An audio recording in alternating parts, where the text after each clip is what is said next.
Bueno, pedir a todos nuestros participantes, vamos a dar inicio, más que todo por el tema de respeto con la puntualidad de los que ya están aquí presentes. Muy buenas noches, un grato saludo a todos y todas las presentes. Es para nosotros gratificante y muy agradable contar con jóvenes participando en este tipo de espacios con el objetivo de poder fomentar conocimientos también para realizar un gran accionar. Es así que de parte de Fundación Equilibri y también de la Red de Líderes para la Democracia y el Desarrollo, hemos preparado este ciclo de charlas enfocadas, como les mencionaba anteriormente, en mejorar la criticidad de todos nuestros jóvenes. El día de hoy vamos a dar inicio con la primera charla. Voy a presentar a nuestro querido Víctor Hugo Velasco Caballero. Nos acompaña desde la ciudad de Santa Cruz.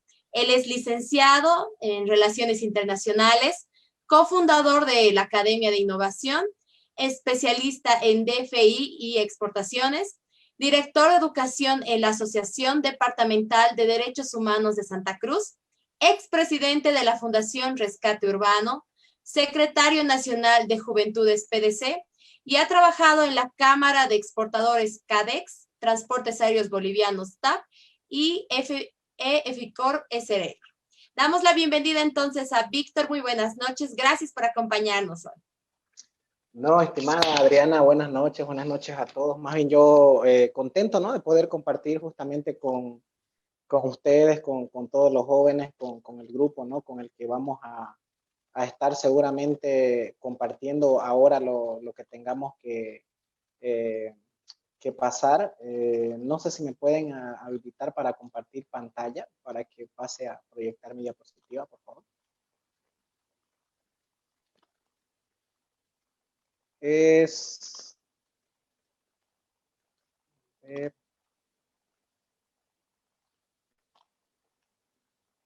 No me sale habilitada la opción para compartir. Ahí quizás vamos a ver un momentito que se habilite. ¿Ya estoy... funciona ahora? A ver.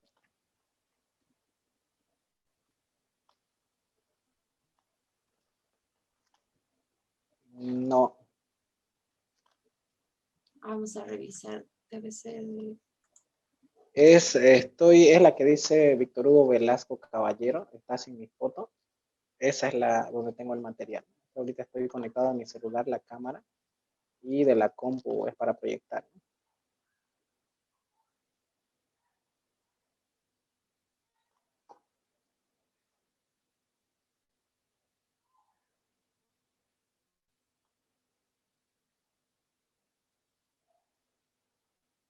Ahora sí. Ya. ¿Me confirman si pueden ver mi pantalla? Sí se ve. Buenísimo. Ya. Bueno, agradecer nuevamente, ¿no?, tanto al grupo organizador, a la Fundación Equilibri, por compartir este tipo de eventos y podernos invitar también a poder compartir la experiencia que hemos tenido, sobre todo en los años que venimos desarrollando proyectos en derechos humanos, pero también en diversas organizaciones. Y bueno, también a la Red de Líderes para la Democracia y el Desarrollo. Y hoy vamos a estar hablando sobre los derechos humanos, pero lo más importante, vamos a hablar algunos ejemplos donde nosotros podemos profundizar, ya sea en la parte institucional o también en la parte de gobiernos públicos. Si luego quieren profundizar alguna consulta, podemos tocarlo igual, la parte de derechos políticos, que también podríamos hablar un poquito de eso, pero básicamente hoy vamos a hablar de las características de los derechos humanos y también cómo lograr su efectividad. Entonces, una vez dicho eso, vamos a empezar, ¿ya? Bueno, primero comentarles, quizás para los que están escuchando, nosotros tenemos una experiencia ya de bastantes años, más de 10 años, con la Asociación Departamental de Derechos Humanos, donde estamos justamente en la parte de proyectos sociales y hacemos proyectos sobre todo enfocados a prevención de drogas, que también capacitamos de manera gratuita programas de prevención del uso indebido de drogas con universitarios para luego trabajar con grupos vulnerables, que serían los jóvenes de diversos colegios a nivel de Santa Cruz, ¿no? Y hemos tenido la experiencia igual de coordinar con otros municipios, San Ignacio, San Miguel, San Rafael, el municipio de San Carlos, etcétera, a lo largo de estos años. Y quizás eso nombrar, para que puedan conocer quizás un poco la experiencia que tenemos en los derechos humanos, que es lo que vamos a hablar hoy. El objetivo de hoy es conocer los derechos humanos y que ustedes sepan diferenciar básicamente la diferencia entre una generación y otra, eso lo vamos a ver acá, pero también la vigencia, el desarrollo y el alcance de los mismos y su importancia en el derecho internacional para desarrollar y consolidar también el Estado de Derecho y el desarrollo de la paz. Para los que quizás no tengan un conocimiento a profundidad del derecho, es tan antiguo, ¿no? Como el Imperio Romano, por eso puse ahí una foto, ¿no? De las costumbres que habían en Roma, que también luego de ahí fueron surgiendo muchos derechos, pero también si lo llevamos a la antigüedad, los israelitas también ya tenían una normativa, ¿no? A través de los mandamientos, si nos vamos a la parte de Moisés.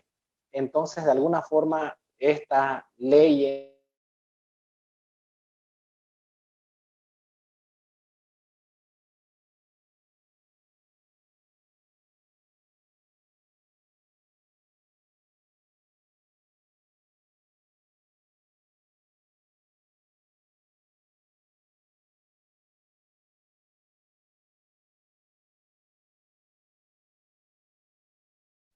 hola, hola. Creo que tuve algunos problemas de conexión. ¿Me confirman, por favor, si me escuchan? Sí, sí, se escucha, se escucha. Se cortó un Buenísimo. rato. Ya, van a disculpar. Entonces aquí, si nos vamos a la Primera y Segunda Guerra Mundial, ahí veíamos yo quiero que tomen en cuenta esto porque ahora estamos trabajando en los diversos grupos, ya sea medio ambiente, grupos que trabajan con derechos políticos, con derechos de medio ambiente y muchos otros derechos. El objetivo básicamente es también que haya paz. Hemos sufrido dos guerras muy importantes a nivel mundial.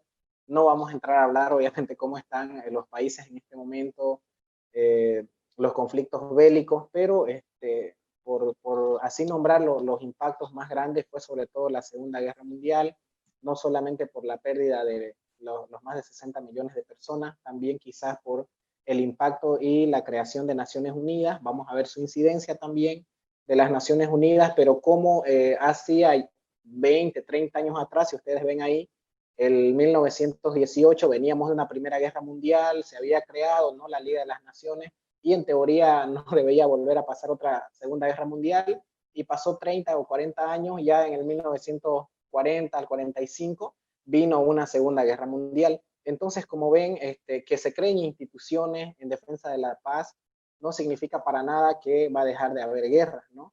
Es decir, hay otras instituciones que sacan un promedio que la humanidad ha vivido en guerras cada 30 años, ¿no? O hay guerras cada 30 años mínimamente, y la historia se repite, ¿no? Si vemos en Medio Oriente, lo que está pasando actualmente son guerras, ¿no?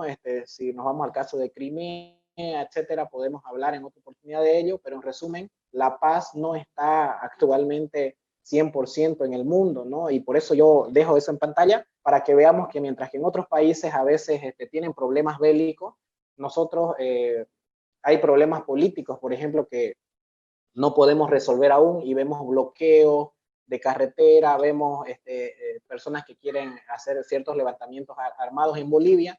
No vamos a entrar a analizar a detalle, pero vemos que en el mismo caso boliviano, con ya varios años de democracia que tenemos consolidada, hay problemas que no podemos resolver hasta hoy, y en otros países hay en gran magnitud, ¿no?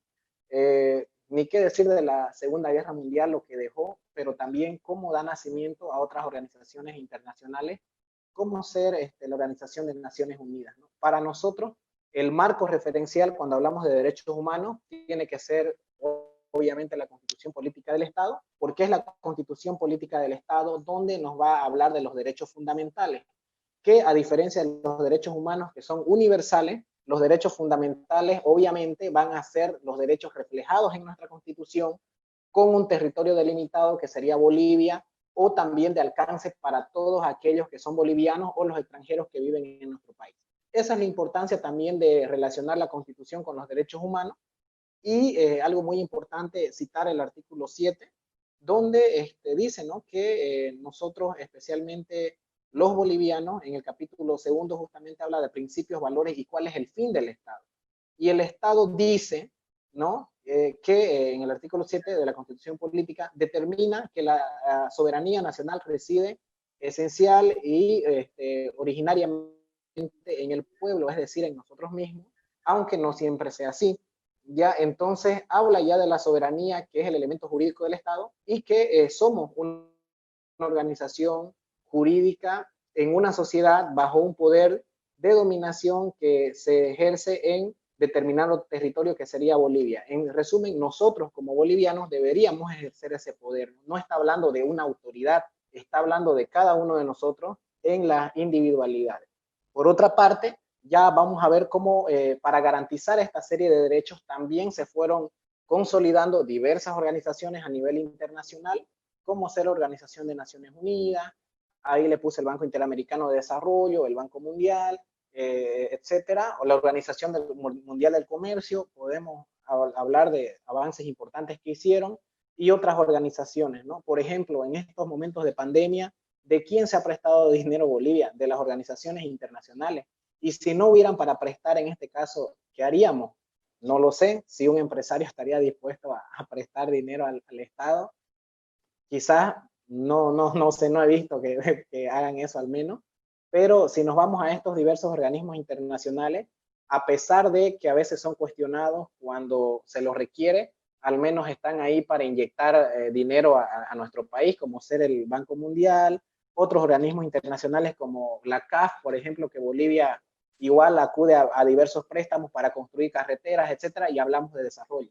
Y eso quería que tomen en cuenta. Yo no solamente quería hablarle de los ODS o algo, sino cómo se relaciona o cómo se está moviendo el mundo a través de estas diversas organizaciones, ¿no? Ni qué decir la Organización Mundial del Comercio también. Entonces, estas organizaciones también van bajo un lineamiento de también preservar la paz, y por eso lo coloqué aquí a Naciones Unidas como un ente, ¿no? Que tiene un fin que más allá de lo ideológico, que es posible ponerse de acuerdo y preservar la paz y promover el desarrollo económico, social y también moral, ¿ya? Y luego ya vamos a hablar de los sujetos de derecho, que a veces solamente vemos a los organismos internacionales o a instituciones internacionales, como vemos ahí, a organizaciones internacionales, pero lo más importante que quiero dejar ahí y resaltar es al individuo. Nosotros como personas somos sujetos también de derecho internacional.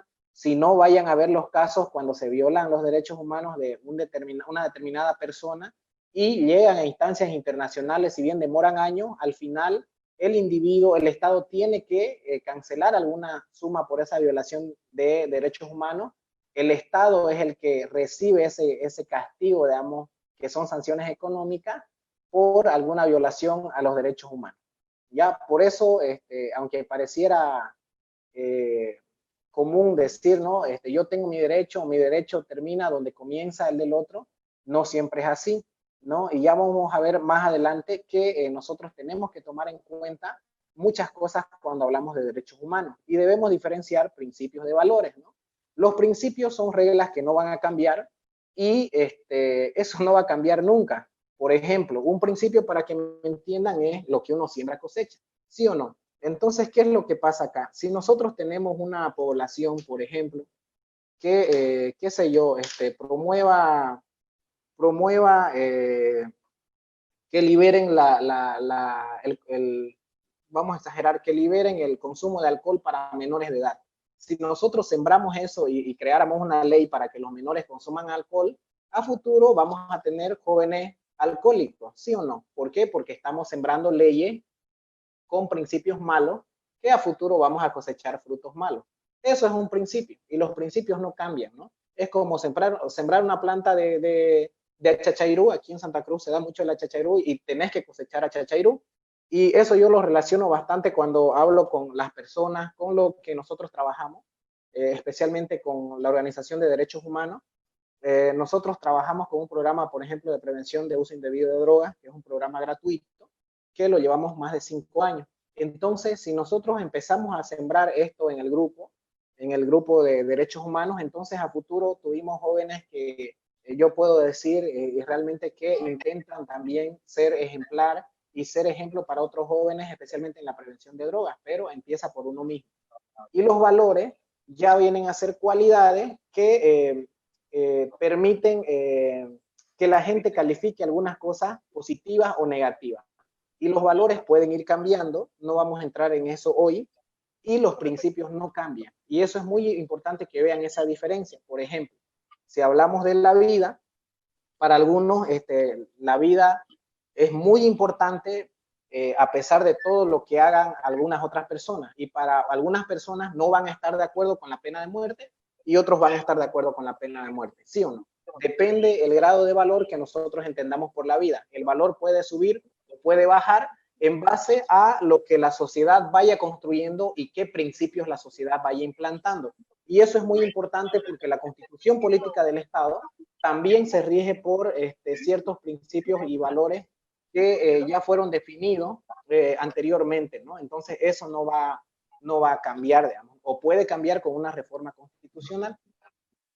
Ahora, yéndonos acá a los principios y valores, como le dije, los principios van a ser una base muy fuerte y los valores ya tenemos, ¿no?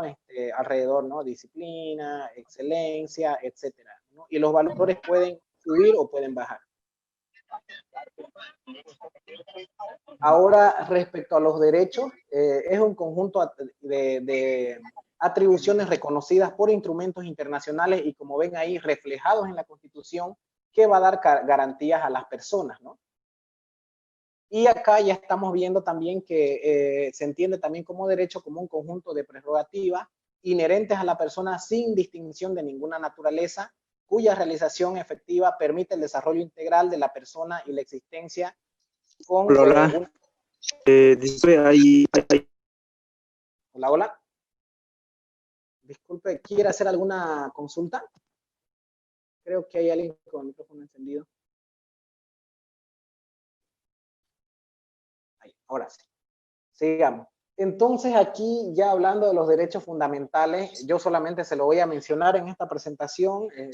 Ustedes pueden leerlo quizás pronto, pero por ejemplo está la dignidad. Vamos a ver otro tipo de derechos igual reflejados en la Constitución, pero sobre todo el del artículo 15 al 20 van a ver la dignidad es la esencia, la dignidad es la base y la esencia de los derechos humanos, ¿no? Eso quizás yo quería resaltar también, ya que el Estado lo va mencionando en la misma Constitución y eso para nosotros es bastante importante. Ahora, hablando de las características de los derechos humanos, porque tenemos que ver igual qué características tienen, la primera característica es la universalidad. Esto significa que aquí o en cualquier país del mundo, por ejemplo, lo ideal es respetar el derecho a la vida, por citar un ejemplo. El derecho al trabajo, el derecho a la educación, el derecho a una fuente de empleo, el derecho a una remuneración por un trabajo, a la no esclavitud. Entonces aquí lo que tenemos que ir viendo es que estos derechos son universales porque si yo nazco en Bolivia se tiene que cumplir, si me voy a Chile también. El derecho a la locomoción, por ejemplo, el derecho a desplazarte de un lugar a otro se tiene que garantizar y nadie tiene que prohibirte del derecho a circular libremente. Esa es una característica esencial, ¿ya? Luego tenemos la historicidad. Estos derechos humanos van evolucionando para bien. A veces se quisiera modificar algún derecho, pero siempre es para buscar la perfección, ¿ya? Y esto se logra a través de luchas históricas, ¿no? Por ejemplo, nuestros padres o nuestros abuelos o nuestros bisabuelos, por ejemplo, no votaban antes. Especialmente, yo tengo mis bisabuelos, por ejemplo, ellos ya están un poco mayorcitos y mi bisabuela, por ejemplo, antes no votaba, ¿no? Pero el derecho fue cambiando a través de luchas históricas y se logró el voto de la mujer, ¿no? Se logró también el acceso a la educación, etcétera. Entonces, todas estas luchas históricas van a ir fundamentando y dando una base a los derechos humanos. Por ejemplo, yo conozco una rectora de una universidad privada y una vez fuimos a dar un taller, nos invitaron y ella me comentaba que creo que su tía, no me acuerdo ya bien, fue la primera en defender derecho en la Universidad de San Francisco Javier de Chuquisaca. Y dice que en el reglamento decía que para la vestimenta te vistas de terno, etcétera, todo como para varón. Y ella, para defender, como tenía ahí una traba, ella un día le fijaron, el problema era la ley, la normativa que no estaba adecuada a la realidad, y ella fue y defendió de terno, así como los varones, digamos, ¿no? Pero defendió y fue la primera abogada en defender pues una tesis en esa universidad. Un bonito ejemplo que puedo dar respecto a la historicidad. Y obviamente de ahí empezaron a egresar más y más mujeres, y ahora el derecho fue cambiando, fueron cambiando las normas, y ese hito histórico alimenta los derechos humanos. Luego tenemos la progresividad. Los derechos son progresivos, es decir, que avanzan hacia adelante y no retroceden. Por ejemplo, una vez se logró el voto de la mujer, no puede retroceder. ¿Me entienden? Los derechos van avanzando y son progresivos. Avanzan, avanzan, avanzan, y una característica es que no deberían retroceder. También podemos notar un aspecto protector, porque tiene que haber una institución que lo ampare. Llámese el órgano judicial, llámese el defensor del pueblo, por nombrar algunas instituciones. Luego tenemos que otra característica es la indivisibilidad, porque este derecho no podemos dividirlo. No podemos decir, vas a tener derecho a la vida, pero no a la educación ni al trabajo. Eso no va a pasar, ¿no? Eso no debería pasar en países democráticos como el nuestro, porque también está normado a través de la Constitución Política del Estado y las leyes, tanto a nivel nacional, a nivel departamental, a nivel municipal. Todas las normativas que van saliendo se hacen en base a la Constitución, y la Constitución también en base a los tratados internacionales en materia de derechos humanos. No por nada, la misma Constitución en el artículo 410 dice textualmente que el bloque de constitucionalidad, es decir, las leyes que tienen nivel de la Constitución, es la Constitución Política del Estado y también los tratados internacionales en materia de derechos humanos.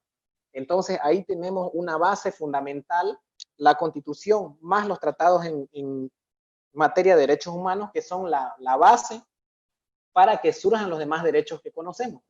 Pero también la Constitución, si ustedes revisan el artículo 426 de la Constitución Política del Estado, dice textualmente que si en caso de que en los tratados internacionales haya derechos más favorables para la persona que es afectada o violentada de esos derechos, entonces la Constitución viene debajo, y el derecho que da más favor a esta persona afectada se aplica el derecho internacional. La misma Constitución ahí dice que se aplica un derecho superior si este derecho protege de una forma más efectiva que la misma Constitución a esta persona afectada.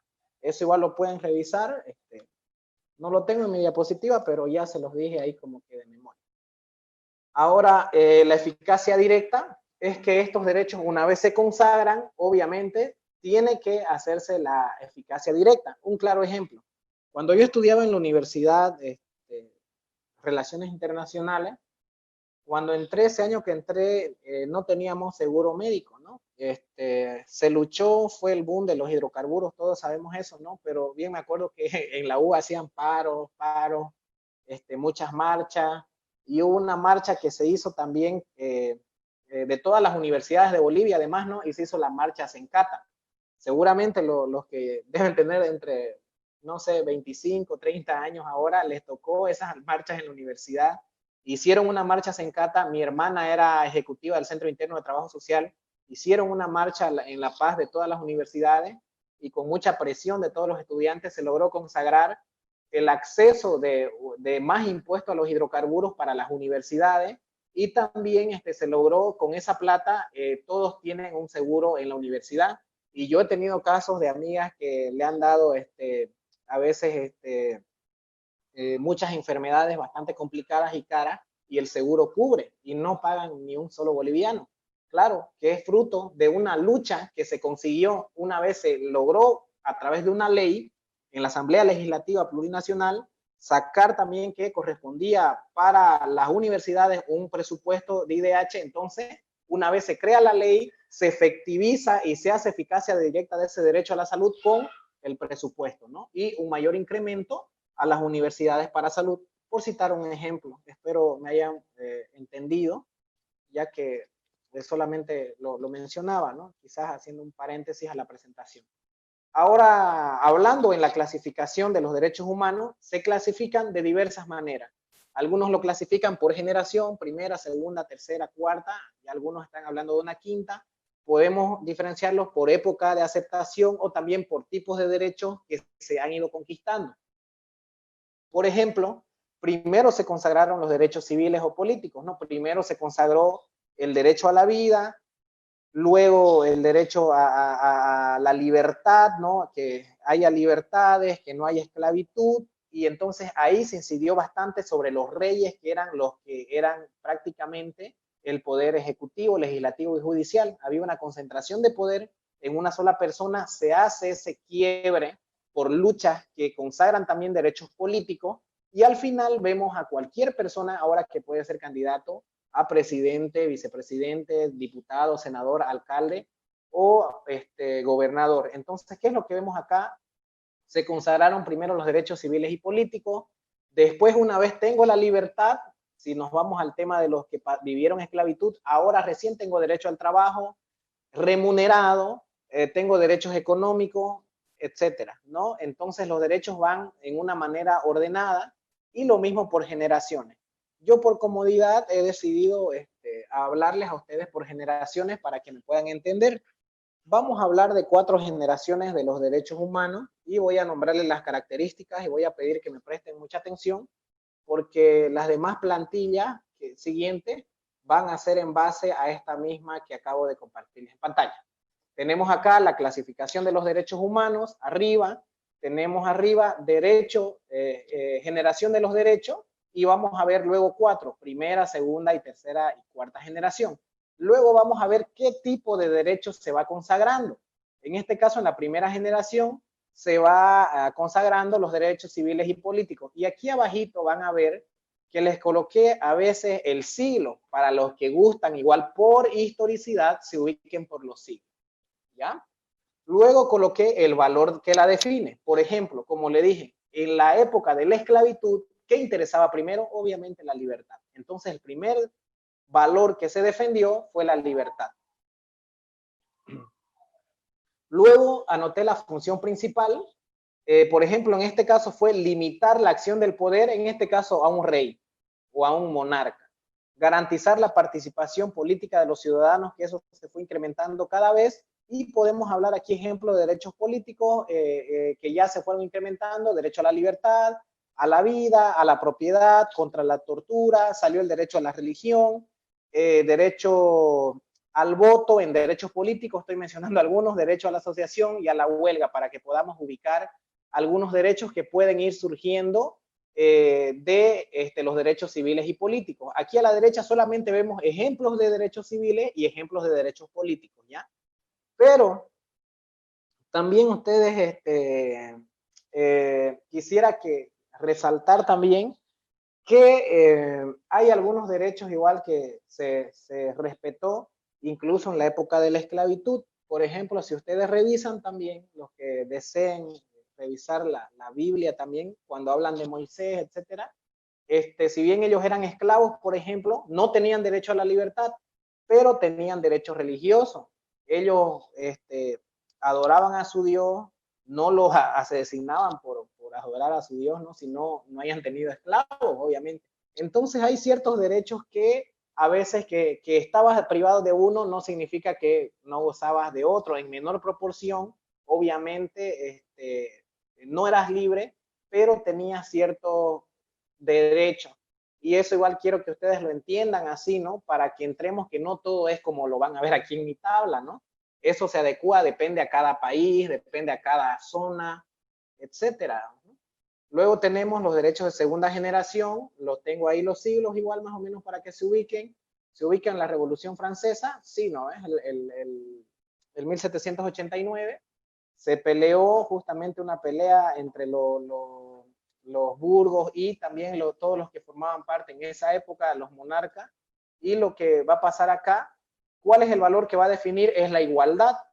Yo como burgo o todo lo que eran la clase que empezaban a crear alrededor de los castillos, los burgos, que también eran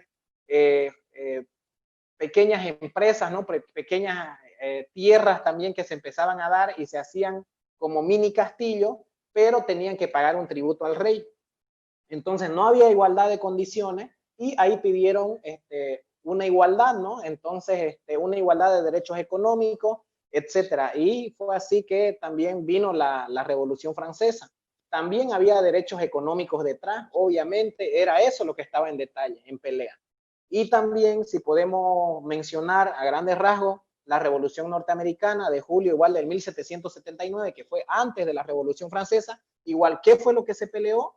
Peleaban obviamente dejar de pagar también tributos a la corona inglesa, que también esa fue una de las bases o la causante para que vayan demás personas pensando en liberarse o por qué tengo que pagar un tributo al rey, por último, ¿no? Y desde ahí fueron naciendo ideas, vinieron mucha gente que escribió conceptos, etcétera, que fueron influyendo en las personas para luego quebrar también un sistema que predominaba de presión económica a través del cobro de los tributos. Luego tenemos los derechos de la tercera generación, que sería, ahí ya aprendemos de las dos guerras, nos llega fuerte en la humanidad, entonces recién ahí dicen, no se trata solo de mi país, sino ver a la sociedad como una comunidad global y defender la justicia, la paz y la solidaridad. Ahora, el valor que la define ya es un valor colectivo, no es lo que piense yo, o solamente buscar el interés como Víctor Hugo o como ustedes, no qué es lo que yo quiero, no, qué es lo que quieren los demás.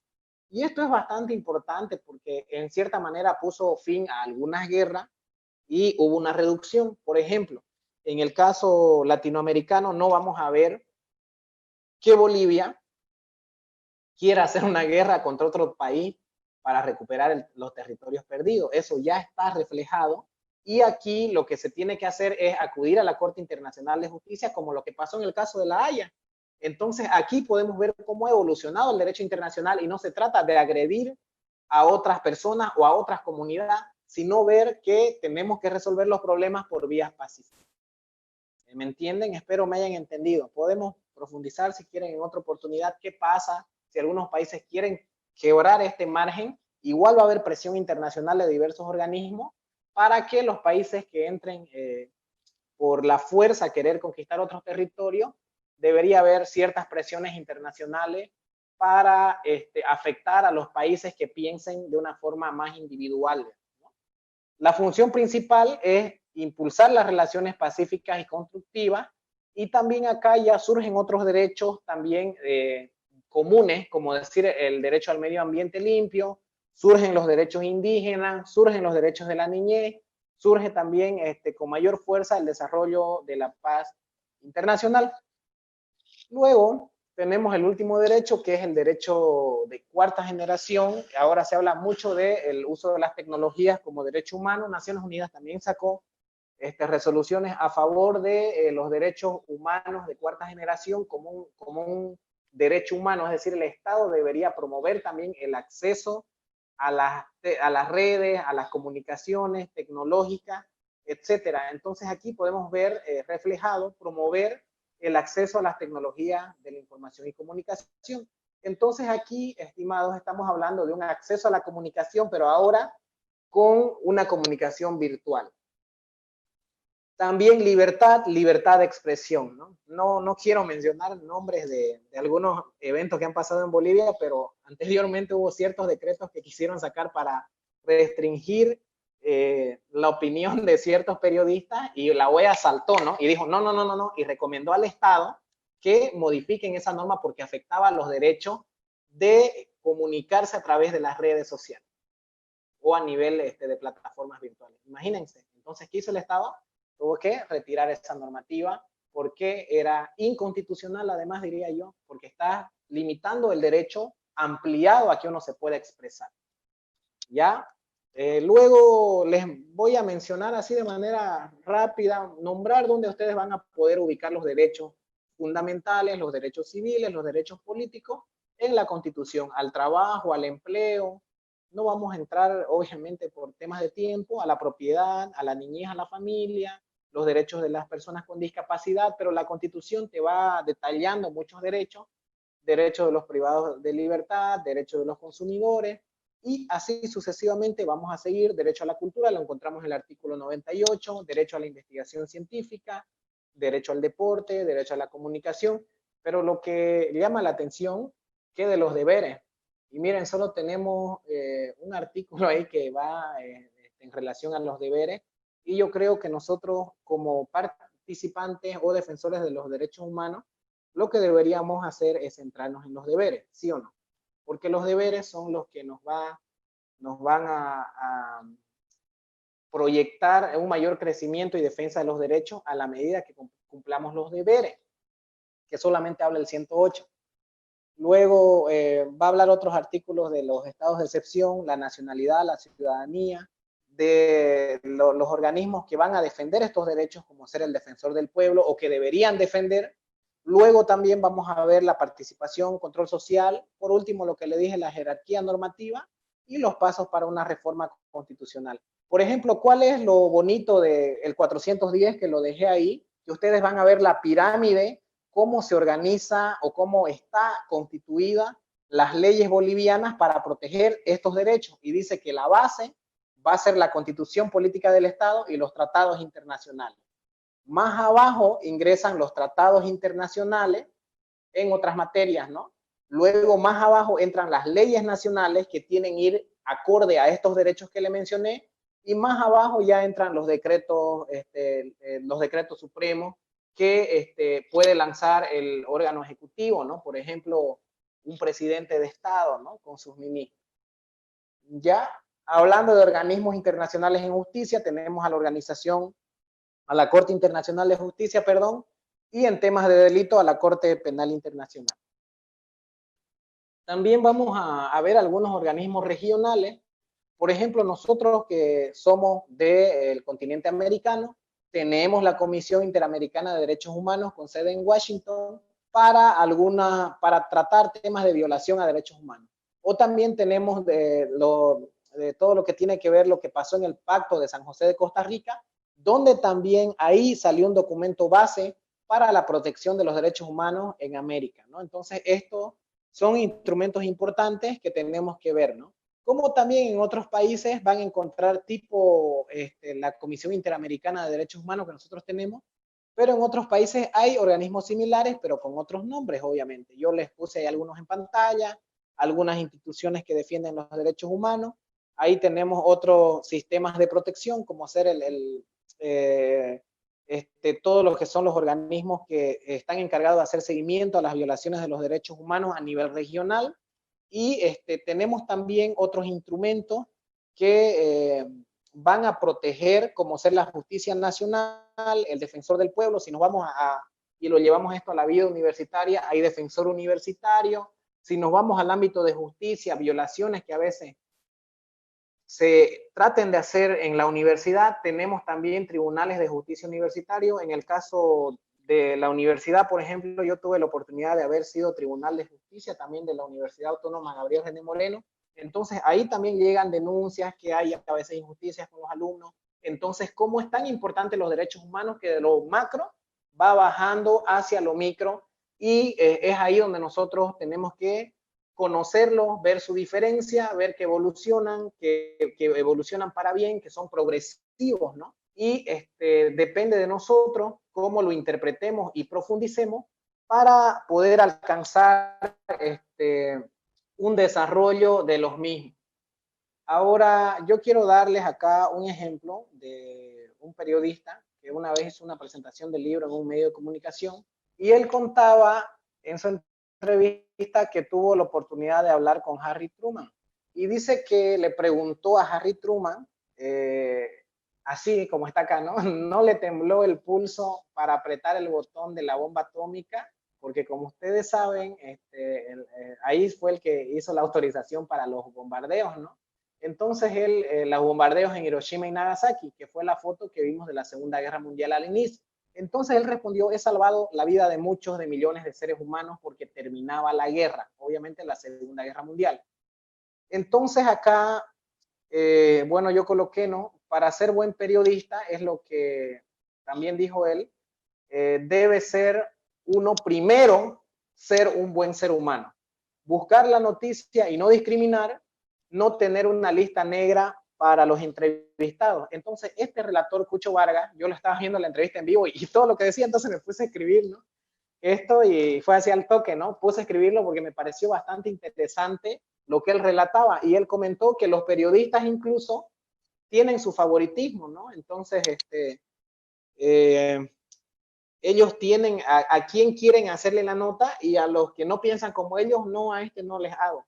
Entonces, él en esa entrevista habló de la discriminación que también uno hace como periodista para entrevistar. Ah, no, no me cae bien fulano y aunque sé que tiene la nota o es de diferente ideología, no lo entrevisto y voy y hago otras cosas. Entonces, él ahí llevó a la reflexión que incluso nosotros somos discriminadores, ¿no? Y no se trata aquí de hablar de discriminación por hablar, sino que él hacía una autocrítica y me gustó ese ejemplo, por eso lo pude proyectar y lo coloqué el mes donde hizo él esa declaración en ese libro que iba a publicar.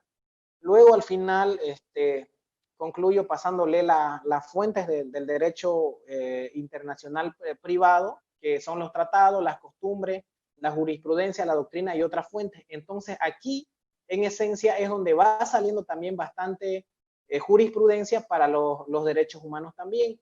Como también aquí ya acabé de colocar algunos derechos y sería importante, sobre todo ustedes como jóvenes, que los conozcan. Entonces anexé también ahí la ley, obviamente, de la juventud, donde especialmente yo me quería centrar en el artículo 8, donde dice reconocimiento de los derechos enunciados en la presente ley no serán entendidos como negación de otros derechos reconocidos en la Constitución. Es decir, si hay otros derechos en otras leyes, también van a aplicar a ustedes y a mí como jóvenes. Como también anoté los deberes y fíjense, puse con color negrita, el deber número 3, conocer, respetar, valorar y defender los derechos humanos. Pero la pregunta es, ¿los conocemos? ¿Los respetamos si los conocemos? ¿Los valoramos? Y es como le dije, el valor sube y baja. A la medida que valoramos la vida, vamos a defender la vida. A la medida que valoramos la salud, vamos a defender programas de prevención de drogas. A la medida que desvalorizamos la salud, vamos a empezar a crear leyes para liberar el consumo de alcohol y otro tipo de drogas. Entonces, conocemos los derechos humanos, los respetamos, los valoramos y por último los defendemos. Son interrogantes que yo quisiera dejarlo a ustedes, porque son luchas que primero uno tiene que partir por uno mismo. Lo mismo que prestar el servicio militar, aquí está como un deber. Entonces, yo he prestado el servicio militar, pero el año pasado, por ejemplo, tuve la oportunidad de postular a candidato y justamente salí electo, ¿no? Diputado plurinominal por el Partido Demócrata Cristiano. Yo soy actualmente, como lo mencionaron, secretario nacional del Partido Demócrata Cristiano PDC. Entonces, fíjense ahí, lo nombro como un deber, pero yo no estoy de acuerdo con el servicio militar, porque he visto otras personas que son de otras religiones y por religión no pueden ir al servicio militar. Entonces yo planteaba una ley del servicio voluntario como optativo al servicio militar obligatorio para que de alguna forma las personas que sencillamente no quieren ir al servicio militar porque sencillamente por último no están de acuerdo con la guerra y la Constitución dice que es pacifista. Entonces vemos ciertas contradicciones, pero no hay nadie a veces en la asamblea que enfrente estas causas y perjuicios que vienen para la juventud y también el despilfarro de gasto militar que hay en un estado tan pobre como Bolivia, siendo que necesitamos priorizar salud, educación, y yo lo dije en alguna vez cuando me invitaron a la ciudad de La Paz a exponer esta idea, cuando fui candidato, y les compartí, y al lado mío había un militar del MNR retirado, entonces me permitieron un poco más de tiempo para explicarle mi idea, y expliqué que si queremos mejor salud o más educación, algún ministerio tiene que perder, obviamente, reducir el gasto. Y yo le dije, desde mi punto de vista, es el ministerio que tiene que ver, obviamente, con defensa y fuerzas armadas, el que tiene que reducir el gasto, y una buena forma es promoviendo el servicio voluntario, ya sea en medio ambiente, servicio voluntario con personas de la tercera edad, servicio voluntario qué sé yo, con los bomberos, servicio voluntario, con defensa de animales. Entonces, motivar al joven a que defienda los derechos humanos, pero también motivarlo a través de la reducción y ese gasto militar tan innecesario que también muchas veces nos ha hecho mal, incluso en las dictaduras. Entonces, es con ideas que tenemos que cambiar la sociedad. Conociendo los derechos, vamos a poder defenderlos, ¿no? Pensar en los sectores vulnerables, y ahí justamente les pongo algunas imágenes. Martin Luther King decía: fuerte es el hombre que defiende sus derechos sin devolver golpes, y no olvidemos que él sufrió esos golpes que decía, pero él no hizo lo mismo, ¿no? Entonces, eso es un ejemplo bonito. Entonces, por eso coloqué ahí la imagen, porque él tenía un sueño, ¿no? A los que han leído el discurso de Martin Luther King de ese día, cuando él les puso que soñaba un día que los negros y los blancos, en ese tiempo había una discriminación racial, donde el negro no podía, hablando en temas de color, ¿no? Que también fue la lucha en el contexto en esa época. Entonces, las personas que tenían una piel de color diferente no podían ir en un bus sentado. Las personas que eran de color no tenían acceso a la educación. Entonces, él dijo, quisiera un día sentarme, y yo tengo un sueño, y el sueño que tengo es sentarme en una mesa donde mis hijos sean juzgados por lo que dicen y no por el color de su piel. Entonces, y empieza, ¿no? Un discurso muy bonito. Las personas que tenían una piel de color más adelante y no podían ir quebrando ciertos esquemas, las personas que daño a la sociedad. Y bueno, hoy la sociedad ha avanzado tanto. Ahora tenemos los ODS, los Objetivos de Desarrollo Sostenible, y todos nosotros podemos hacer un aporte ahí, ¿no? Tengo un pequeño ejemplito aquí con los ODS. También tengo la bibliografía ahí, pero quisiera saber, ¿no? Si hay alguna consulta acá, y si tienen alguna pregunta, algo que quieran explicarle a detalle, y si me regalan unos 5 minutitos, yo podría dar también un ejemplo con el ODS 3, el ODS 4, perdón, educación de calidad, algo que también estamos aportando con algunos otros jóvenes también acá en Santa Cruz. Dejo el espacio a las preguntas, y si me confirman que tengo unos 5 minutos más, podría compartirles un ratito el otro material, ¿no? Que también es bastante pequeño. Gracias, Víctor. Bueno, podemos habilitar los 5 minutos más. Si gustas, empezamos. ¿Prefieres las preguntas primero y después el ejemplo, o primero el ejemplo? No, si desean, entonces, muchas gracias. Voy a compartirles. Ahí teníamos los ODS, lo voy a dejar en pantalla, que bueno, seguramente la mayoría de ustedes están bien familiarizados, ¿no? Con los Objetivos de Desarrollo Sostenible, pero aquí lo que quisiera tratar de compartirles es que estos objetivos ya están establecidos también por muchos países para cumplir estos objetivos a nivel mundial. Fin a la pobreza, hambre cero, salud y educación de calidad, etcétera, y todos los ODS que vemos acá. Entonces, para ir de manera práctica también, cómo nosotros los jóvenes podemos ayudar también a que estos ODS se cumplan, de una manera muy sencilla lo podemos hacer. Yo en este momento a veces criticamos el sistema, ¿no? Criticamos la mala calidad a veces en la educación, si bien tenemos educación, pero a veces decimos, ¿no? que nos hace falta mejorar. Bueno, siempre hablamos de estar mejorando. Y en el caso mío, me tocó también vivir, ¿no? una carrera a veces un poco nueva, quizás un poco más teórica en su momento. Entonces vi a muchos jóvenes que se quejaban, ¿no? También, y debe pasar lo mismo seguramente si ustedes están en una universidad especialmente pública. Entonces alguna vez yo dije, ¿qué puedo hacer por la educación? Yo estudié Relaciones Internacionales, y ahí muy poco se tocaba en ese momento el tema de clases prácticas, pues, ¿no? De comercio exterior. Entonces, ahí alguna vez pasé algunos cursos donde nos pasaron algunos cursos de innovación, donde teníamos que trabajar la creatividad, y más de pensar en los problemas o decir de los problemas, hablar de la solución y cómo añadir valor. Entonces aprendí también que no todos vemos las cosas igual. No sé, aquí les puse en pantalla, no sé qué ven. Algunos van a ver una rana, pero no sé quién de ustedes ve Otra cosa, no sé, algunos van a ver una imagen de un caballo. ¿Sí o no? Me ponen un like ahí, las personas que vean un caballito pueden colocarnos un like ahí. Eso quisiera saber. Y los que... Eso, ¿ven? Entonces, algunos van a ver una rana, otros ven un caballo. Entonces, muchas veces entendemos las cosas de manera diferente y vemos una misma imagen de diversos puntos de vista. Y en los derechos humanos es lo mismo, ¿no? A veces vemos un problema con diversas ópticas y nos genera conflicto. Entonces, nosotros tenemos que ser empáticos y sobre todo siempre estar predispuestos a ver las cosas de manera diferente. Aquí también les traje otra imagen a modo de dinámica. Algunos van a ver una señora bastante mayorcita y algunos van a ver una señorita joven que está de espalda mirando hacia el fondo.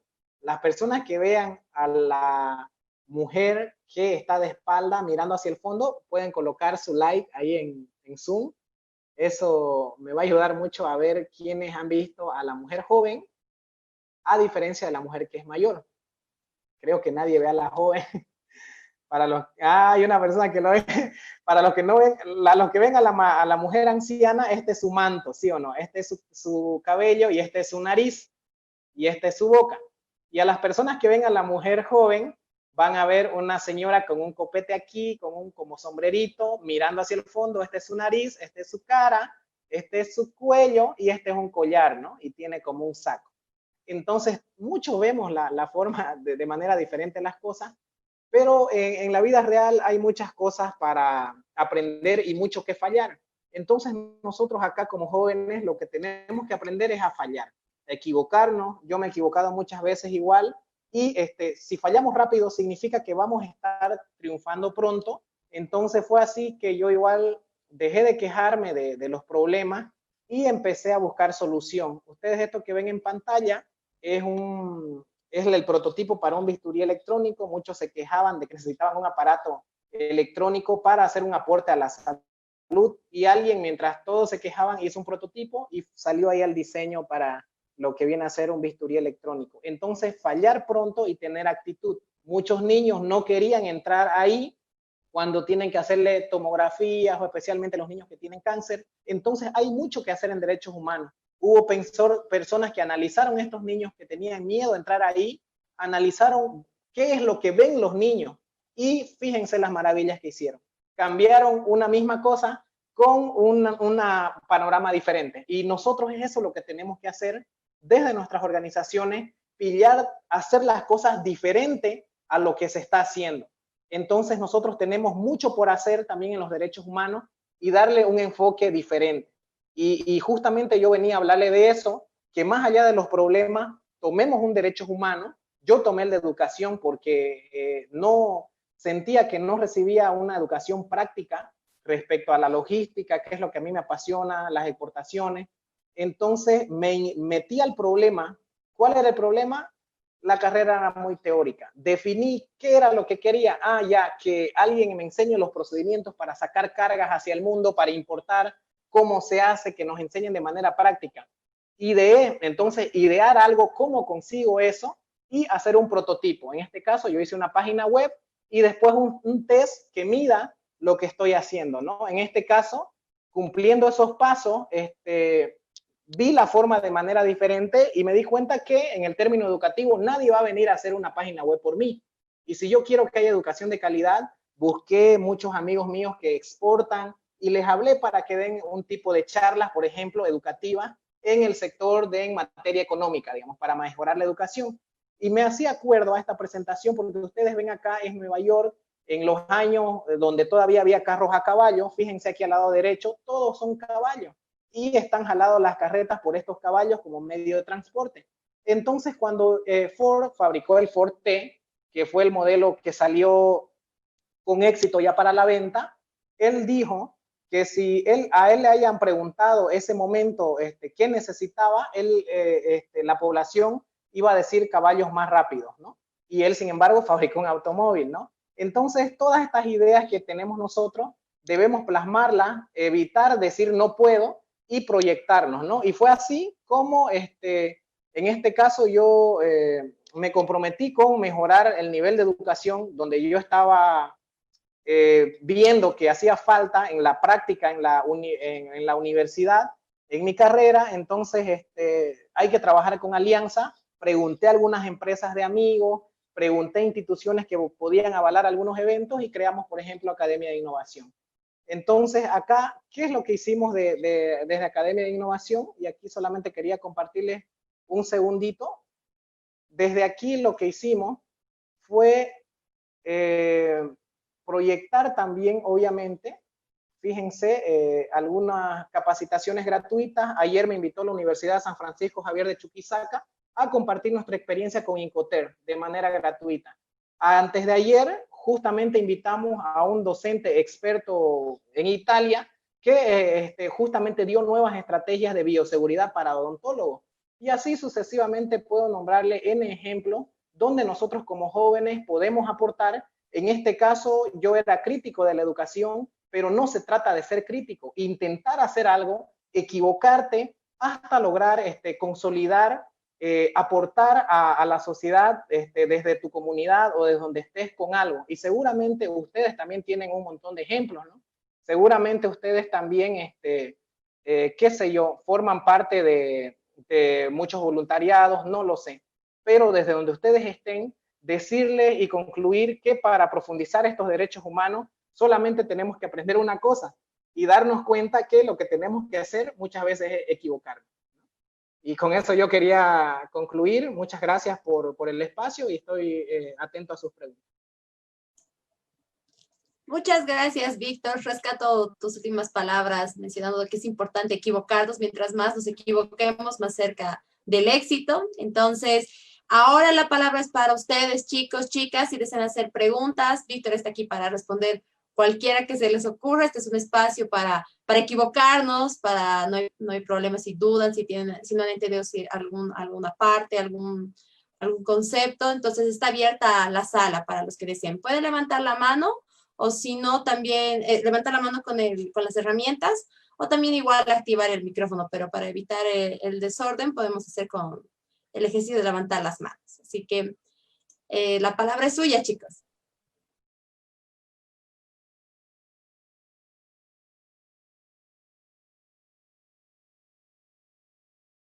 O igual, si están muy tímidos en esta primera charla, pueden realizarlo también por el chat. Pueden realizarlo por el chat, alguna consulta, alguna pregunta. Pueden hacerlo, chicos, aprovechen a Víctor. Perdón por leer los mensajes, levanté la mano.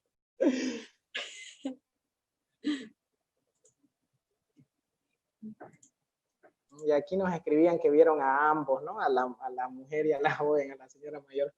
No, pero igual, chicos, no tengan miedo a consultar. De hecho, estamos para responderle, ¿no? Ya sea en la parte de emprendimiento, justamente como ven, tengo un emprendimiento ahí, que hacemos mucho aporte social en el ámbito educativo. Si tienen preguntas en el sector público, también pueden consultar la parte política. El año pasado justamente, ¿no? Le comenté que tuve la oportunidad de haber salido diputado electo. Si tienen preguntas que tengan que ver con política o derechos políticos, o también si quieren del área de derechos humanos, he estado como responsable de un programa de prevención de drogas que es gratuito, y eso hemos hecho bastante incidencia. Entonces, si quieren preguntar otra cosa que también vaya relacionada a la presentación, estamos ahí, ¿no? Para responderles cualquier consulta que tengan.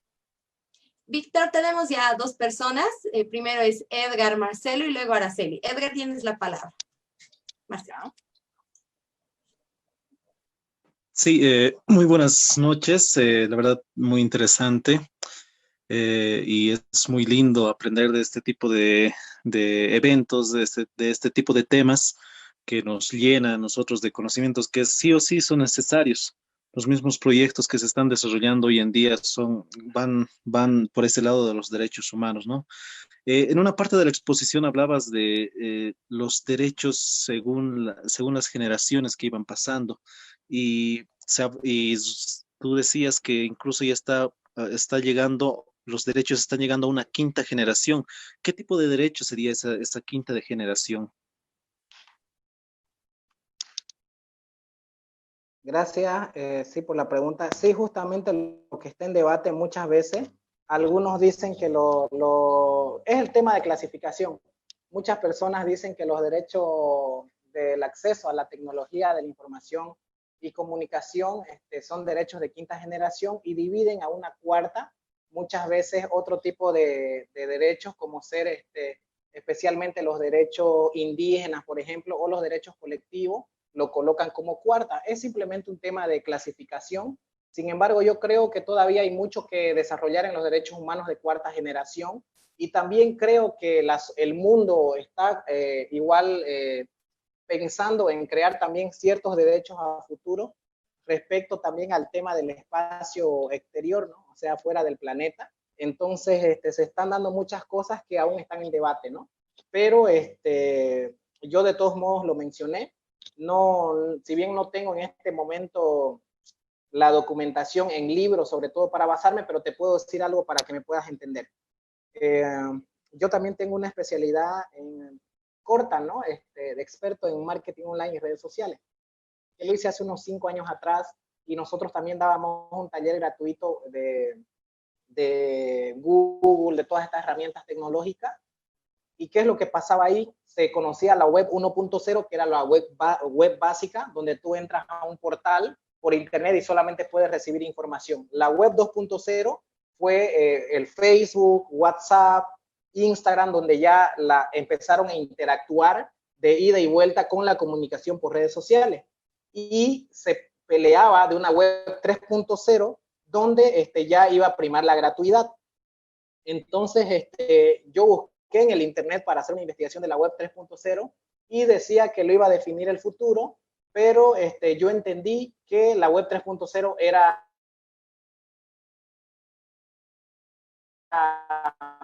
relacionada a la gratuidad, y se venían el boom de los libros gratis y yo daba ejemplo incluso a los que pasaba el taller con el libro de Andrés Oppenheimer, que yo me he comprado en 80 bolivianos, no me acuerdo, 70, un libro de Andrés Oppenheimer, que un amigo me dijo, yo lo tengo aquí en Flash y me lo pasó gratuitamente. Entonces, para que me entiendas, hay cosas que quizás no están documentadas en este momento, pero van a pasar.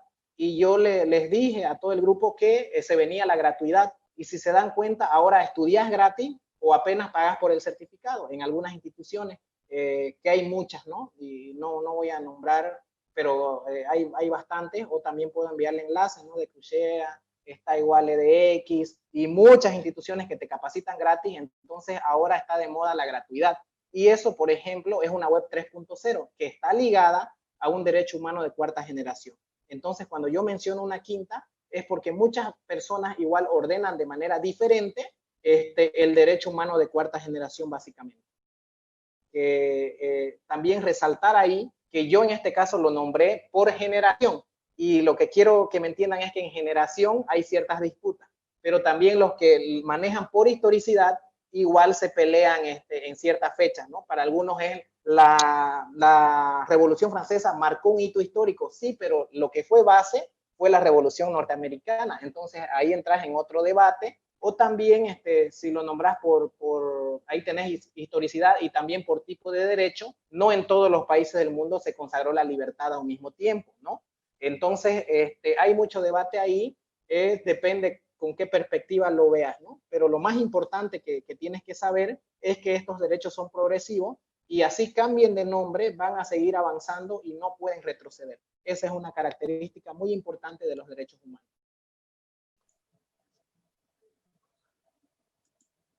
Muchas gracias, Víctor. Y bueno, continuamos con Araceli y luego leo las preguntas también que han enviado por el chat. Tienes la palabra, Araceli. Ok, muchas gracias. En primera, felicitar a los organizadores de este tipo de eventos, son muy interesantes y a su vez sumamente con mucha retroalimentación para lo que son los jóvenes en este tiempo. Bueno, hay algo interesante que hablaban de los derechos humanos. En lo personal siempre opino que los derechos humanos, si bien tendrían que tener muchas fuentes legales para su protección y desarrollo y se cumplan al pie de la letra, como también mencionó al final de la explicación, suelen tener diferentes perspectivas de acuerdo al enfoque que tú le das. Es algo complicado y es muchas veces fácil de vulnerar, ¿no? Echa la ley, echa la trampa, dicen. Entonces mi pregunta iría a lo que ha pasado, tal vez un poco con el ente político. Sabemos que el año pasado una fuerte pelea con respecto a la definición de democracia y dictadura. pero al momento de que ha entrado el expresidente Evo Morales, bajo que se estaba vulnerando sus derechos humanos, mi pregunta sería más o menos, ¿hasta dónde llega el derecho humano de una persona si está, digamos, estuviese vulnerando ya leyes que están regidas en la Constitución Política del Estado? Sería como entrar a un debate de, hablamos de derechos humanos, pero no hablamos de las personas que han cometido un crimen, pero no hablamos de los derechos humanos de lo que tiene la víctima, que han sido vulnerados. Entonces, mi pregunta sería esa, o sea, ¿cuánto vale el derecho humano o cómo se mide el factor de quién pesa más, cómo se tiene que respetar, si se ha vulnerado o no se ha vulnerado, de quién vale más, si de una persona o de varias personas, etcétera? Gracias.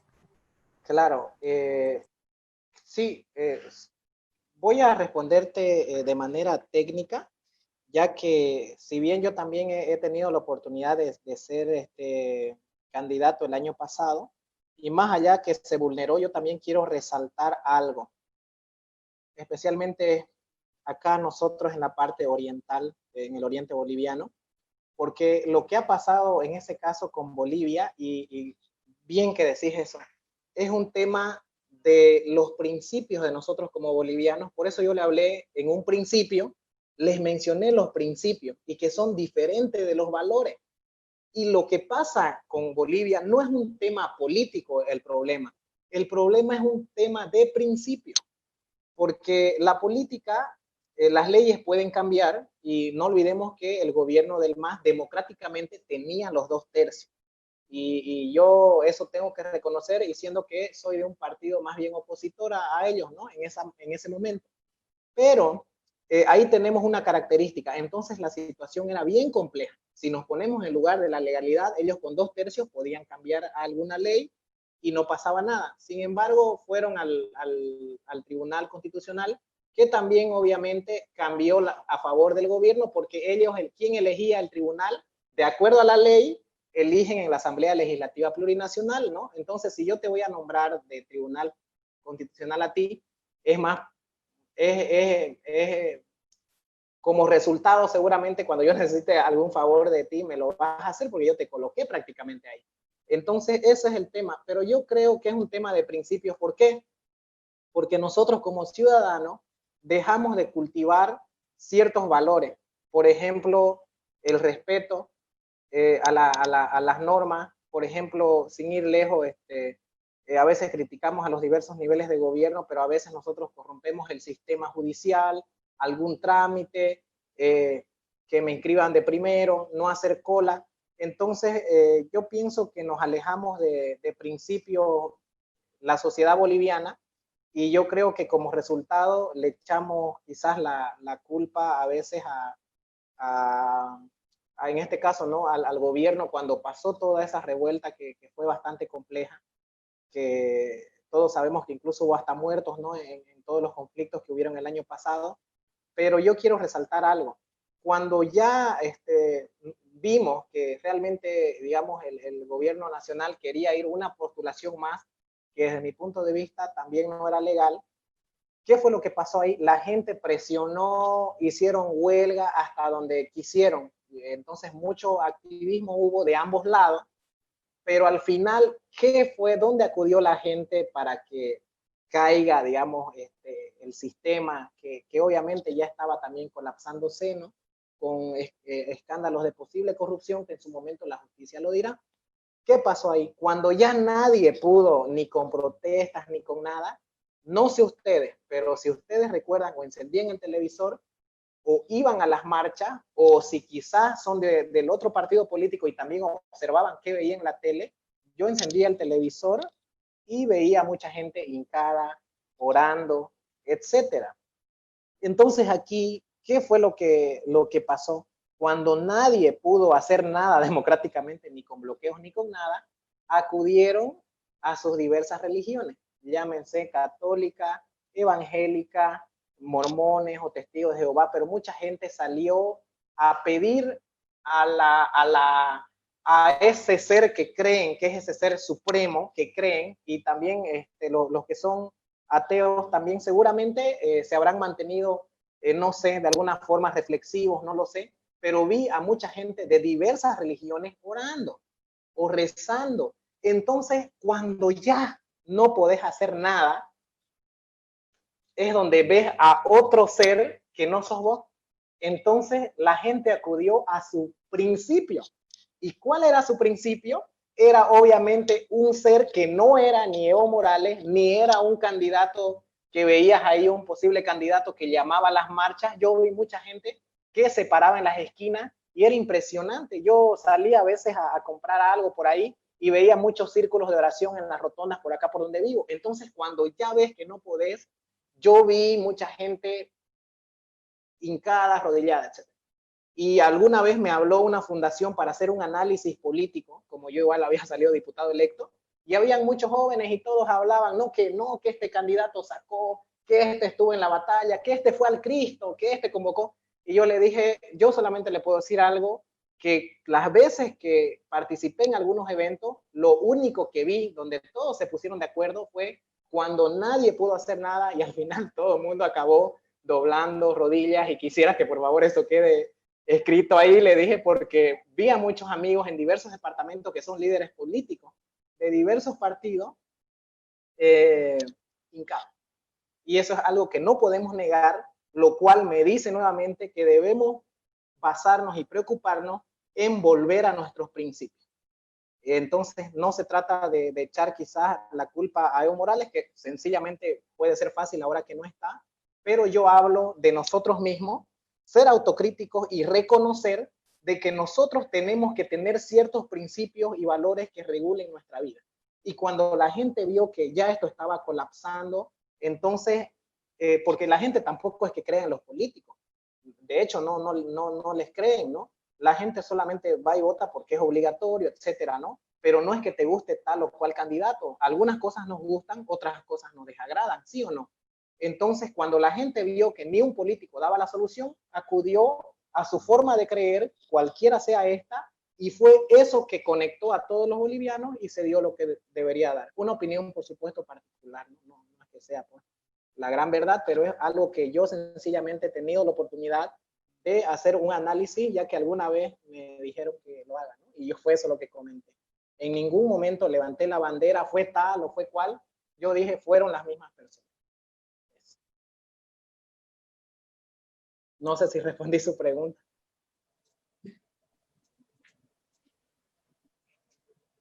Gracias, Víctor. Bueno, voy ahora con las preguntas del chat de parte de Soledad. Buenas noches, Víctor. ¿Existe algún mecanismo de ponderación para los derechos humanos? ¿Cómo favorecemos a uno cuando hay varios derechos en pugna? Lo que pasa ahí, hay diversas organizaciones y depende de la temática. No voy a hablar de los derechos humanos, que son inmensos en general, pero voy a hablarles de algunas herramientas que ustedes con gusto pueden buscarla. Por ejemplo, si hablamos de derechos económicos, no sé, de los que están presentes, los que tienen empresa y los que no tienen empresa o no tienen un negocio. Si tú quieres hacer una empresa, en Bolivia vas a gastar más de 14 días en crear una empresa por la burocracia, por los trámites, etcétera. Si quieres hacer una SA o una SRL, y en costos te va a salir caro. En otros países tardas 2 días, en otros países 3 días. Entonces, ¿dónde hay más libertad? En los países donde tengo que tardarme 15 días o 20 haciendo un documento para crear una empresa o un empleo, o en el país donde en un día me la entregan. Primer elemento. Otra forma, libertad económica. Si ustedes buscan la Doing Business, que ahorita lo voy a escribir así para no basarme en lo que yo creo, ustedes escriban así en el Google, si quieren en este momento. Si yo tuviera o comparto pantalla, está interesante la pregunta, voy a compartir mi compu, ya, voy a compartir, voy a colocar aquí, hablando de libertad económica, y esto les sirve para cualquier carrera, chicos. Si ustedes quieren ver qué país tiene más libertad o menos libertad, eso de acuerdo al tipo de derecho. Si nos vamos a la parte económica, lo correcto sería entrarnos acá a una herramienta, no sé si se está viendo, se llama Doing Business. Ustedes colocan Doing Business y es la facilidad para hacer negocio. Y ahí van a colocar ranking, colóquenlo a Bolivia. Y sucede que aquí van a ver en esta página la tabla, y en qué ubicación está Bolivia de los países que postulan, ¿no? Entonces ustedes ahí van a ver una pequeña herramienta donde va a salir un índice de los países que eligen hacer negocio. Por ejemplo, acá la mayoría de la gente que va a invertir en países va a invertir evidentemente primero en Estados Unidos o Israel o Europa, porque son países donde como que se mueve, hay más protección a tu inversión. Y fíjense, Bolivia es de color rojo, quiere decir que no hay muchas garantías o que los tributos son altos. Por ejemplo, fíjense Venezuela, que ustedes saben perfectamente la situación, ¿sí o no? Que está pasando lamentablemente este país hermano y vecino en el cono sur, ¿no? Por muchas dificultades. Fíjense, está de rojo oscuro. O sea, le está diciendo a los empresarios, ni siquiera vayan a invertir ahí, porque ustedes no se va a proteger sus inversiones ahí, ¿sí o no? Y no olvidemos que hasta hubo nacionalizaciones hace algunos años, y Bolivia aparece en ese color. Entonces aquí nos está diciendo esta herramienta que Bolivia va a aparecer más o menos por debajo del 160, si no me equivoco. Miren, está en el 156, es decir, que Bolivia es un país pésimo para invertir, porque en el rato menos pensado hay bloqueos, hay marchas, hay conflictos como los que vimos el año pasado, muy lamentable, que fue también paro de 21 días, paro de 2 semanas hace 2 semanas, o un mes. Entonces, como ven, esto es lo que califican, y esto te estoy hablando en derechos económicos.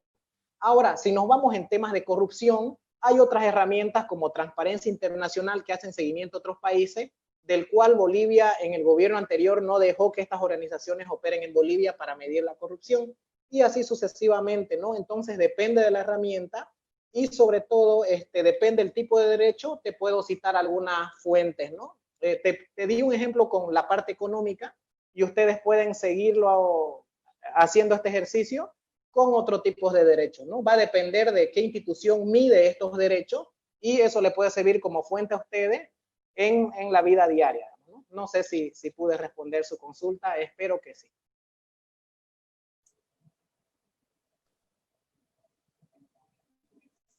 Bueno, Víctor, seguimos con las preguntas del chat. ¿Qué derechos humanos son más vulnerados en esta etapa electoral y cómo debemos accionar frente a eso? Desde mi punto de vista, el derecho más vulnerado son los de los que van a ir a votar de 18 años. Son miles de votantes, no lo tengo ahorita el número en mente. No nos olvidemos que la elección que se anuló el año pasado fue en octubre, en el cual justamente le comenté que tuve la oportunidad también de haber salido diputado electo por el PDC. Este año nuestro partido no está yendo con candidatos presidenciales, pero yo donde voy, y si me preguntan siempre qué tipo de derechos se está vulnerando, el de los jóvenes que han ingresado este año a votar y van a votar esta elección el próximo mes.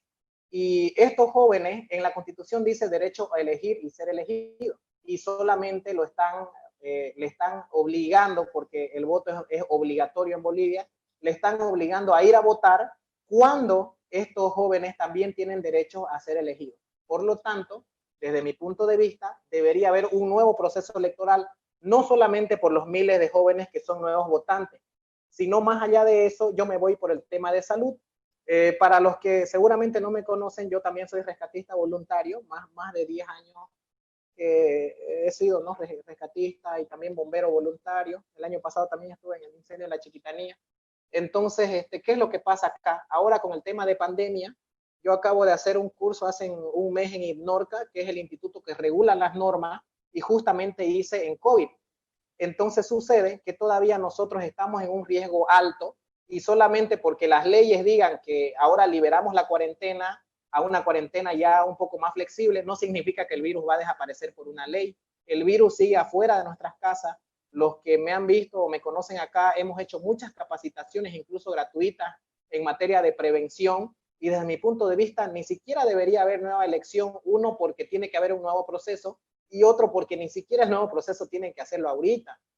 Yo creo que deben analizar y velar primero la salud de la población, y desde mi punto de vista la elección debería hacerse primero cuando haya una vacuna certificada y probada en nuestro país, y segundo, cuando pase toda la época de pandemia y todavía la gente se sigue muriendo. Por lo tanto, yo creo que cuando un informe técnico y científico diga que ya no es riesgoso ir a aglomerarse en una elección, ahí debería hacerse. Lo lamentable de esto es que yo también estoy pasando paralelamente clases de un diplomado en gestión pública y tuve una docente que también es parte de la Asamblea Legislativa y justamente le dije esto. Mi preocupación era el contagio y le nombré como fuente una elección que hubo en Centroamérica, donde se duplicó el caso de contagiado. Y ella me respondió, Víctor Hugo, yo fui observador allá y sí se duplicó, pero las causas son otras, Víctor Hugo, son otras. Entonces aquí estamos en condiciones de ir a elección. Entonces yo escucho esto de los gobernantes, entonces entenderán ya ustedes por qué quieren que vamos a elecciones. Porque obviamente prima lo político y no prima la salud de la población. Y se lo dice una persona que ha estado prácticamente más de 10 años brindando servicio voluntariado también con atención prehospitalaria y también con rescate cuando puedo en mis tiempos libres. Y también he sido expresidente de Fundación Rescate Urbano, ¿no? Una institución que me ayudó bastante también a formarme como rescatista voluntario. Gracias, Víctor. Vamos entonces ahora con las últimas dos preguntas ya para cerrar la sesión. La primera es, ¿quién es competente para juzgar a un Estado por violaciones a los derechos humanos? Ya, en el ámbito internacional, depende, Bolivia se suscribió a acuerdos de fortalecimiento a los derechos humanos, donde todos estos tratados, por ejemplo, la Corte Penal Internacional, que es uno de los elementos, pero también todos los fallos de algunas injusticias y violaciones a derechos humanos que se hacen acá, no se olviden que cuando hay un juicio, digamos, tenemos la etapa común, digamos, llamémoslo ordinaria acá, donde, por ejemplo, el tema de indígenas, el caso Chaparinas, digamos, ¿no? Hay una violación a los derechos humanos que se cree que tiene suficiente argumento para juzgar que fue el Estado que movió o o el poder que tienen algunos gobernantes movió los fallos o presión judicial para que el caso de Chaparinas, digamos, no se esclarezca. Entonces los jueces fallaron en contra del derecho de esos indígenas, de los que fueron golpeados, etc. Entonces ese fallo tiene que ir a un juez de mayor rango que revisa el fallo y vuelve a fallar en contra de los indígenas, porque hay presión política, que evidentemente las hay. Luego ese fallo por último acaba en Sucre, ¿no? Que es el Tribunal Supremo de Justicia que va a revelar ese fallo y digamos que vuelve a fallar en contra de estos indígenas que fueron vulnerados porque hay presión política. Una vez se cumplen todos estos niveles, lo que tiene que pasar es que desde ahí ya uno puede acudir a organismos internacionales, ¿no? Como la Organización Americana de Derechos Humanos, etcétera. Entonces puede plantear ya crímenes donde se cree que ha habido vulneración a los derechos humanos y se envía allá. Y allá también tienen comisiones con ciertos expertos que van a analizar el caso, que dura muchos años, los procesos de investigación, y al final llegan a fallar. Entonces, de llegar a fallar a favor del ciudadano afectado, en este caso la zona, el sector indígena, obviamente van a sancionar al Estado por no haber dado una justicia oportuna o por tener un sistema corrompido, y las sanciones van a ser económicas, ¿no? No es que lo castiguen al Estado, le aplican ciertas multas para que el Estado pague, y con eso se sostienen también evidentemente estas instituciones. Ese es un poco el procedimiento, que también tienen que ser delitos internacionales. No se olviden que tenemos delitos comunes, como ser en Bolivia un robo de una garrafa, un robo de un celular, etcétera. Son delitos que no se van a llevar a instancias internacionales. Lo que se lleva allá son delitos internacionales como ser terrorismo, trata y tráfico de personas, qué sé yo, el tema de contrabando, el tema de violación a derechos humanos, etcétera, ¿no? Son delitos especiales. Ese es un poquito comentarles, ¿no? En el tema internacional. Gracias, Víctor. Vamos entonces con la última pregunta. Cuando existe un abuso policial en materia de derechos humanos, ¿a quién se puede denunciar si estos son respaldados por sus camaradas? Ya. Bueno, lo que pasa ahí, digamos, ¿no? Si bien conocemos nosotros muchos casos que a veces han pasado, digamos, ¿no?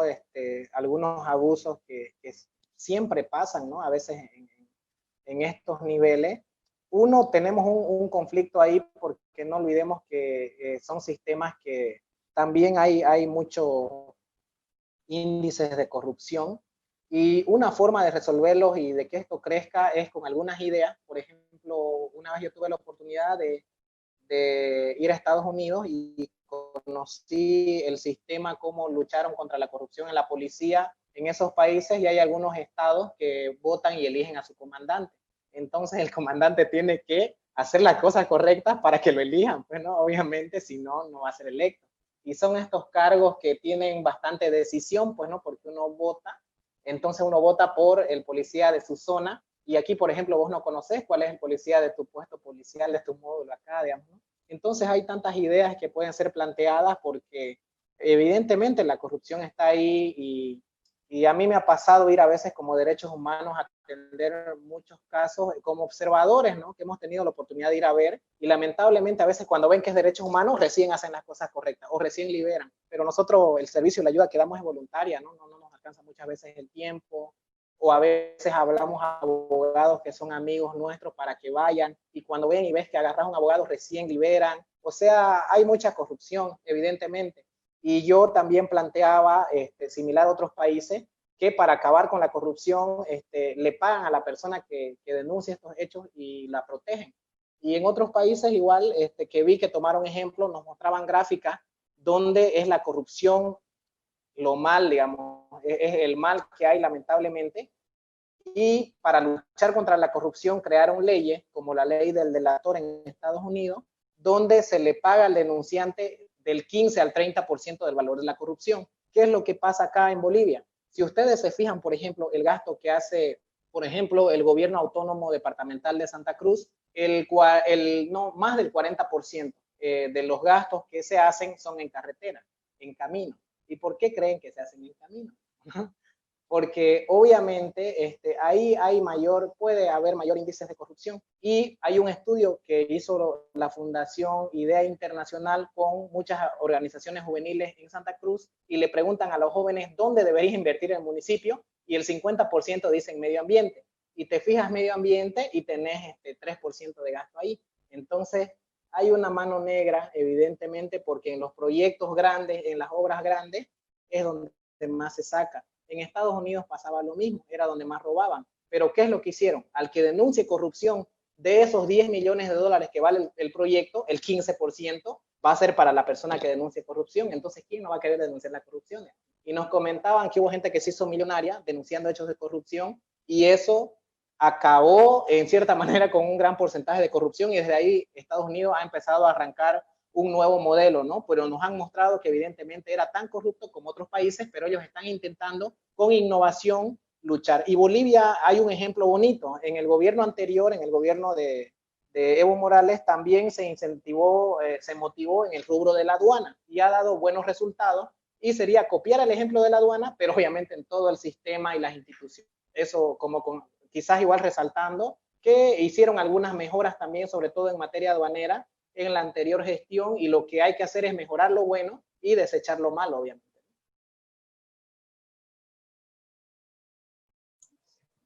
Gracias, Víctor. Bueno, de esta forma ya concluiríamos con nuestra primera charla. Muchas gracias por tu tiempo brindado a estos espacios, Víctor. Como mencionaban los chicos, siempre es bueno tener la oportunidad de enriquecernos, y la idea también de esta unión es poder brindarles, junto con la ayuda de las diferentes organizaciones, en este caso del apoyo de la Red de Líderes para la Democracia y el Desarrollo, es brindarles justamente nuevos conocimientos, potenciar los que ya tienen, y poder lograr tener un buen accionar para el beneficio de nuestra ciudad. Y qué mejor que defender los derechos humanos, y más que todo de los más vulnerables. Es así que concluimos con esta primera charla. Muchísimas gracias nuevamente, Víctor. Ha sido bastante enriquecedor. Tenemos mensajes muy positivos. Agradecido por tu tiempo. Ha sido bastante interesante. Y bueno, para concluir, dos cositas antes de acabar la sesión, chicos. No olviden que para acceder al certificado de participación tienen que participar de las 4 charlas, bueno, de las próximas 3. Y van a tener el certificado validado por ambas organizaciones, por la Fundación Equilibri y por la RELIT. Y bueno, para acabar, pedirles a los que puedan prender sus camaritas y sacar una foto, que a pesar de ser un formato virtual, que eso no evite que tengamos un lindo recuerdo de esta charla. Así que pedirles a todos que activen sus cámaras. No sé si quieres unas palabras finales, Víctor. Gracias nuevamente, gracias a todo el equipo de la RELIT. no solamente agradecerles a cada uno por haberse conectado, veo, ¿no?, que hay 23 personas conectadas. Acabo de pasar mi contacto ahí, igual por si desean algún programa que damos o profundizar también algo más, estamos ahí. Y también quizás concluir que yo siempre digo al finalizar nuestra presentación, que depende mucho del esfuerzo que nosotros pongamos para buscar soluciones a las problemáticas, y soluciones pequeñitas pueden ayudar a que nosotros brindemos mejores días para Bolivia, ¿no? Entonces, siempre a veces cuando escribo o comento algo, siempre acabo, ¿no?, diciendo que depende mucho del rol que haga la juventud para que nosotros demos mejores días para Bolivia, porque nosotros somos el presente. Entonces, no vaya a ser que mañana, por no hacer algo que pudimos hacer ahora, digamos, ay, pude haber hecho esto, pude haber hecho esto. Cuando digo vienen mejores días para Bolivia, digo vienen mejores días, pero estoy viviendo ese día. Entonces, sobre todo eso, y decirles, ¿no?, que ustedes son el ejemplo, y es eso lo que tienen que pensar, que hay muchos adolescentes que nos siguen, muchos niños que nos siguen, y el joven está pues en medio, ¿no?, como decir, en el ombligo, vamos, ¿no?, en medio. No sos tampoco adulto, tampoco sos todavía una persona de la tercera edad, estás bien al medio de tu vida, y eso realmente es bonito. Así que hay que aprovechar haciendo cosas buenas.